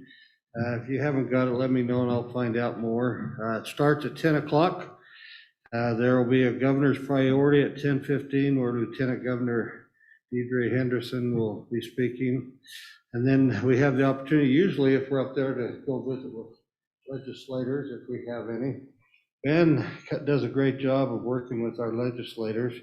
I talked to him and he said there's really not any legislator that he feels like we as a board need to talk to. So I think what we're going to do, unless any of you have someone you'd like to have Ben set something up. Yeah, I'm happy to set up anything. What's that? Yes, I'm happy to set up any meetings for any legislators you'd like to visit with. Karen, I see a real need to maybe meet as a board to do that. So unless you say so, we're just going to not meet with the legislators and let that go with Ben or Martin, however they do that. And then, yeah. Terry, so normally we would do that if we had like specific bills that we were really concerned about, we would meet with those legislators. Yeah, but this year we don't have any that we're really concerned about. Yeah. And I only took that because Ben had indicated that to me and Karen. So at this point, I think we'll just, if you want to get on, I'll make sure that we get the link and go from there. Then the JLC meeting will start right after at 11 o'clock. You're invited to come here. We sponsor that here for the superintendents. We've invited USBA, but they chose not to. I will have to tell you, I think the sound is very hard to understand them. Maybe you can get on your own if you want to and understand them better. I will say this, it has been a real eye-opener to me how important our superintendents are. I love coming here because I listen to what they're saying, and then in all honesty, I listen to some board members talking opposite of what the superintendents say, and I think, it's made me realize how important it is that we all be together, but more importantly, how important it is that we listen to our superintendents. They know what they're talking about. They listen to us, but there's been some things voted on, and I don't think everyone quite understood. So I just want to say to Martin, and you need to know that all the superintendents in the state look to Martin when they cast a vote at JLC, because he's well respected, and I appreciate that. I appreciate being able to sit next to him and listen to his comments. So. Okay, that's all I have. Thanks, Terry. Awesome. Okay, any other comments? All right, I'll entertain a motion to adjourn. So move. Okay, all in favor, say aye. Aye. Thanks, you guys. Drive home safe, everybody. Drive carefully. I don't know. I have no idea. It was sunny when I left my house and it was it's snowing. I didn't know that there. That was me. I'm like, wait a minute. It's still saying snow shower. And it's warm enough that it ought to be melting. What email do you like? What email do you like? You have, I've got two for you, but neither of them are your district.